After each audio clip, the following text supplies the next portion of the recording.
मुगल साम्राज्य का इतिहास तो स्कूल में पढ़ा था ना, लेकिन क्या आपको पता है कि आज उसी मुगल साम्राज्य के वंशज अदालत के दरवाजे पर जाकर कह रहे हैं, लाल किला हमारा है, वापस दो। पर कोर्ट ने क्या कहा, चलिए इस पूरे किस्से को आज तफसील से समझते हैं। किस्सा शुरू होता है दिल्ली की अदालत से। दिल्ली हाई कोर्ट में एक याचिका लगाई गई सुल्ताना बेगम की तरफ से। अब ये सुल्ताना बेगम कौन?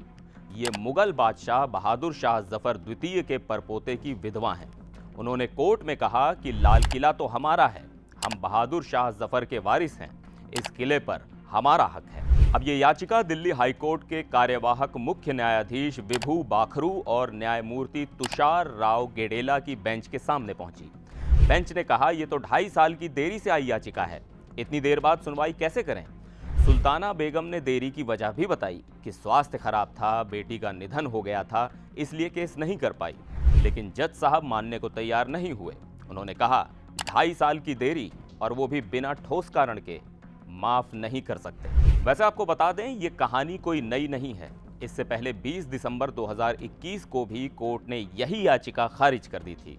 उस समय सिंगल बेंच ने कहा था कि 150 साल बाद कोर्ट का दरवाजा खटखटाने का कोई मतलब है? इतने टाइम बाद कैसे दावा कर सकते हो? अब बेगम की याचिका में बड़े बड़े दावे थे। उनके वकील विवेक मोरे ने कहा कि 1857 में पहले स्वतंत्रता संग्राम के बाद अंग्रेजों ने मुगलों से उनकी सारी संपत्ति छीन ली थी। बहादुर शाह जफर को देश से बाहर रंगून भेज दिया गया था और लाल किला जबरदस्ती कब्जा कर लिया गया। सुल्ताना बेगम का कहना था कि हमें हमारा लाल किला वापस चाहिए, क्योंकि वो हमारे पूर्वजों की विरासत है, और अगर लाल किला वापस नहीं दे सकते तो कम से कम मुआवजा दे दो। बेगम ने 1857 से लेकर अब तक के सरकार के कब्जे को अवैध बताया और कहा कि इतने सालों का मुआवजा भी चाहिए। कोर्ट ने इस मामले में एक तरह से कह दिया कि इतिहास में जो हुआ वो हुआ, लेकिन अब इतने साल बाद आकर कहोगे कि लाल किला वापस चाहिए, ये तो तर्कसंगत नहीं है। और इस तरह कोर्ट ने याचिका खारिज कर दी। तो ये थी बहादुर शाह जफर के वंशजों की कहानी। इतिहास के पन्ने कोर्ट तक पहुंचे, लेकिन फैसला इतिहास के खिलाफ नहीं गया।